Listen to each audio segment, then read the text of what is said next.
Hello everyone, welcome back to our channel स्त्री ट्री। Good morning नहीं बोलूँगी क्योंकि गुड नाइट ही नहीं हुई है। रात के बज रहे हैं 11 और लगभग 9 बजे के आसपास से सार्वी को सुलाने की कोशिश कर रही थी। सुलाते सुलाते 10:15 हो गए और फिर मैं भी ट्राई कर रही थी काफ़ी टाइम से सोने का, बट नींद ही नहीं आ रही थी, तो सोचा कुछ पढ़ ही लिया जाए।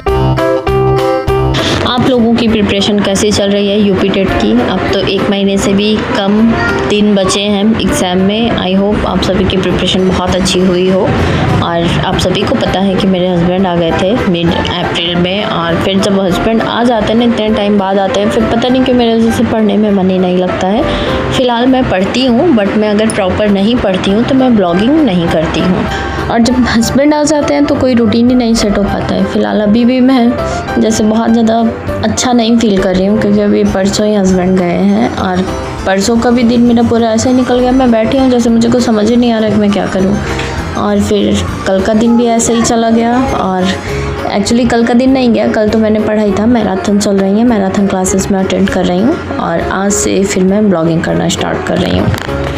मैराथन क्लासेस तो 1 जून से ही चल रही है। एक्चुअली मेरे हस्बैंड 10 दिन पहले ही चले गए होते, बट बीच में ईद की छुट्टी थी, इस वजह से टिकट का इधर उधर हो गया थोड़ा सा, इसलिए थोड़ा सा और टाइम स्पेंड करने को मिल गया। और जब हस्बैंड रहते हैं तो ऐसा लगता है कि मतलब क्या बनाऊँ, क्या खिलाऊँ, मतलब क्या करूँ, कहीं आना जाना, मतलब हमेशा कोई फिक्स टाइम ही नहीं होता है और कब दिन बीत जाता है पता ही नहीं चलता। और जब चले जाते हैं ना, परसों का दिन तो मेरा जैसे बीत ही नहीं रहा था। और जब तक फ़्लाइट वगैरह रहती है, मैं बहुत ही हमेशा बताती हूँ ना, ओवर थिंकर टाइप की पर्सन हूँ। मेरे दिमाग में इतना सादा उल्टा सीधा चलते रहता है। जब तक वो सेफली अपने जहाँ उनका काम है वहाँ तक पहुँच नहीं जाते, जब तक फ़ोन नहीं आ जाता, मुझे प्रॉपर उनका रूटीन सेट नहीं हो जाता, तब तक मुझे तसल्ली नहीं हो पाती है। तो फ़िलहाल अभी वो अपने काम पे पहुँच गए हैं और मतलब उनका रूटीन आज से चालू हो गया, सुबह से। एक्चुअली आज रात से मैंने ये ब्लॉगिंग करना स्टार्ट किया है और अभी शाम का टाइम है। अभी मैंने मैराथन क्लासेस कंप्लीट की हैं और शाम के लगभग 6 बज रहे हैं और मैं अभी वॉइस ओवर कर रही हूँ।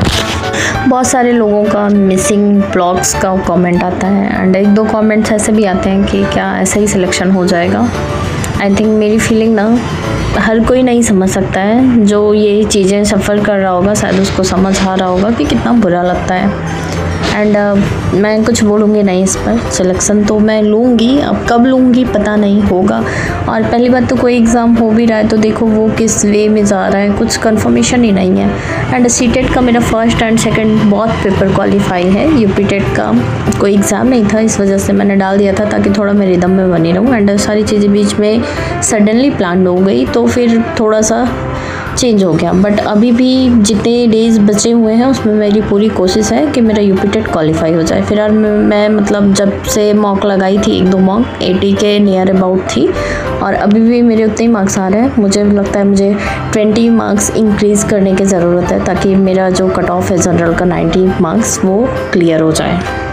तो अभी बचे दिन के जो मेरे प्लान है वो मैं आप लोगों को बताऊंगी कि मैं कैसे पढ़ूंगी और मतलब कैसे क्वालिफाई करने की कोशिश करूंगी। तो अभी फ़िलहाल मेरा जो सिलेबस था, जो मैंने बैच परचेज़ किया था, उसका मेरा कुछ भी कंप्लीट नहीं हो पाया। मैंने कुछ क्लासेस हिस्ट्री की, पॉलिटी की, इंग्लिश की और हिंदी की तो नहीं ली थी, वो अमरनाथ सर पढ़ा रहे हैं यूपी टेट के लिए, तो वहाँ से मैंने 2-4 क्लासेस देखी थी और बाकी मैंने सीडीपी की क्लासेस कुछ अटेंड की थी। एंड पुराना मेरा नोट्स है उससे मैंने थोड़ा बहुत पढ़ा है। बाकी मैंने जो भी मतलब किया है बस मॉक वगैरह सॉल्व किए हैं छोटे छोटे टेक्स्ट बुक पर। तो अभी फ़िलहाल मैं क्या करने वाली हूँ कि ये जो मैराथन क्लासेस चल रही हैं इसका मल्टीपल टाइम रिविज़न करूँगी और मॉक लगाऊँगी। और मॉक के लिए मैं टेक्स्ट बुक पर भी मतलब परचेज़ की हूँ, आप लोगों को पता ही है। एंड जो सचिन अकेडमी में मैंने बैच परचेज़ किया वहाँ पर भी सर ने कई सारे मॉक्स अवेलेबल करवाए हैं।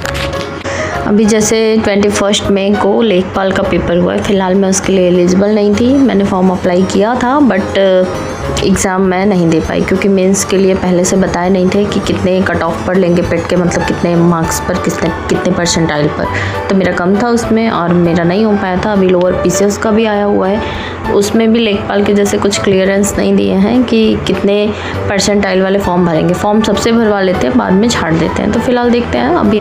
फ़िलहाल अभी हाई कोर्ट आरओ की भी वैकेंसी आ गई है, बट पूरा पैटर्न इस बार चेंज हो गया है। अंडर टाइपिंग भी है, तो जो टाइम दिए हैं अगस्त अगस्त या सितंबर तक पेपर करवा लेंगे तो इतने जल्दी ना मैं टाइपिंग ही सीख पाऊँगी। और पूरा पैटर्न चेंज है, तो जैसे ऐसे वगैरह जो मेंस का पेपर होगा सारा इंग्लिश में है, तो उसके लिए बहुत ज़्यादा मतलब पहले से प्रिपरेशन करने की ज़रूरत है। 1-2 महीने में मैं उसको नहीं क्वालिफाई कर सकती, इस वजह से मैं उसका फॉर्म नहीं अप्लाई कर रही हूँ। और आप लोग मुझे बताइए 53 पॉइंट समथिंग परसेंटाइल पर मुझे लोअर पीसीएस वाला फॉर्म भरना चाहिए या फिर नहीं भरना चाहिए। और आज के लिए बस इतना ही।